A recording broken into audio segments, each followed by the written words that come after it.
ক্ষমা হচ্ছে মনের মুক্তি। অন্যকে ক্ষমা করে দেওয়া মানে শুধু তার প্রতি দয়া করা নয়, বরং নিজের মনকে মুক্ত করা। ক্ষমা না করলে সেই কষ্ট, রাগ আর বিদ্বেষ তোমার ভিতরেই আটকে থাকে। তুমি যত সহজে অন্যকে ক্ষমা করবে, আল্লাহ তোমাকে তত সহজে ক্ষমা করবেন।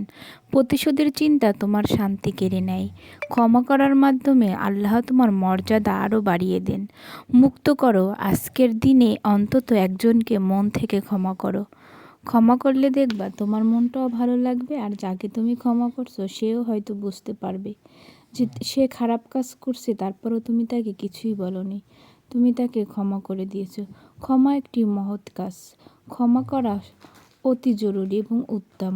মানুষকে ভালোবাসতে শিখতে হবে এবং ক্ষমা করতে শিখতে হবে।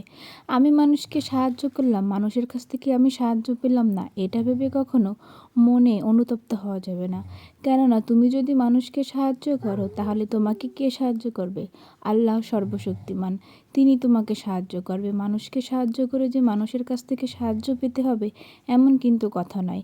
আমি অন্যজনকে সাহায্য করব, আল্লাহ আমাকে সাহায্য করবে। আমি মানুষকে ভালোবাসবো, আমি পশু পাখিকে ভালোবাসবো, আল্লাহ আমাকে ভালোবাসবে। সবসময়ের জন্য আপনি যদি ভালো কাজ করেন, তাহলে মানুষের থেকে আপনার পাওনা পেতে হবে না।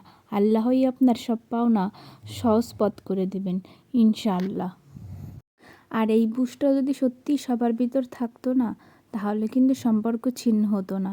আপনি দেখছেন, পাড়া প্রতিবেশী হোক আর আত্মীয় স্বজন হোক, একটু কোনো কিছু 19-20 ঝগড়াঝাটি হলেই বা কোনো কথা কাটাকাটি হলেই মনের ভিতর কেমন কাটার মতো গেঁথে রাখে। এইগুলা কিন্তু মুসলমানদের একদম উচিত নয়।